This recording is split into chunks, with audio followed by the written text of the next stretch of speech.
Today on the Big Dog Holler Barbecue channel, we are making some smoked sausage log on our Masterbuilt 560 Gravity series.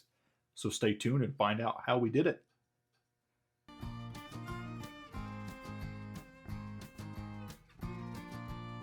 Welcome to the Holler, everybody. To get this smoked sausage roll started, what we have here is a Bob Evans 32-ounce pork sausage roll. You could do this with a number of different things. You could do it with a 16-ounce roll, as is kind of standard. You could do it with a spicy one. You could do it with more of a breakfast sausage. I think the spicy one would be really good. But for our purposes today, we're going to do the 2-pound roll.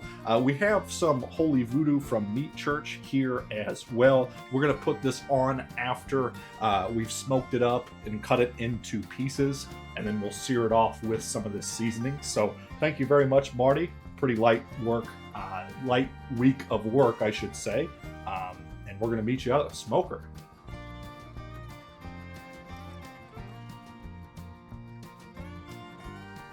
So we're out here at our Masterbuilt 560 Gravity series on this windy Indiana day, currently running off some Cowboy hardwood briquettes, as well as some Bear Mountain Barbecue applewood chunks, and then powered by our Blue Ready PS54. We are currently up to, you can see that, 250 degrees. Should take roughly an hour and a half to 2 hours. Let's get our log thrown on here. And we have a pan in there to catch most of the grease that comes off, just to minimize cleanup there. And we don't really have to do anything to it. You could have put some mustard on it and then season it as you go, but we're going to season it when we put it in the skillet. So we're going to let this ride roughly an hour and a half till it's 160, 165 internal, and we'll meet you back out here.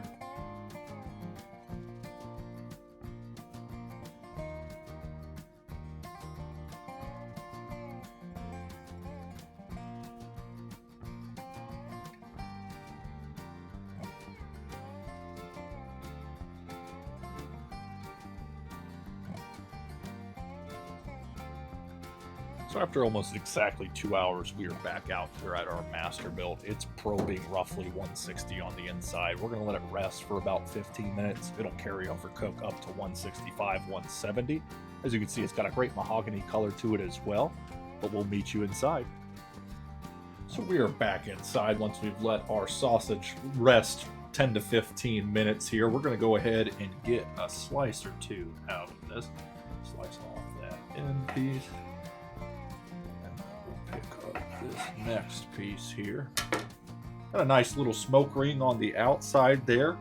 Main thing for this, we're just adding another depth of flavor by adding that smokiness to it. So we're going to go ahead and give this a try off camera and let you know how it is. So our official thoughts after the taste test, I think it helps hold the juice in incredibly well to the sausage. It also adds a nice level of smokiness to the outside, so just another depth of flavor to your breakfast sausage, your Italian sausage, your spicy sausage, whatever it may be there. So I think it's definitely worth a shot. If you give it a try, let us know down in the comments below. Couple options for what you can do with it from here. You can eat it just like this. It was absolutely fantastic. We're going to go ahead and throw it into a lodge cast iron, sear off the edge, or the ends I should say, and get a little char on that and put it on a sandwich with some onions, mustard, and things like that. So going to go ahead and get another slice off of here just to show one more time. Like I said, perfect smoke ring, super juicy, but there you have it. Some smoked sausage log, Big Dog Holler barbecue style. Whoever eats the most gets the most, so dig in.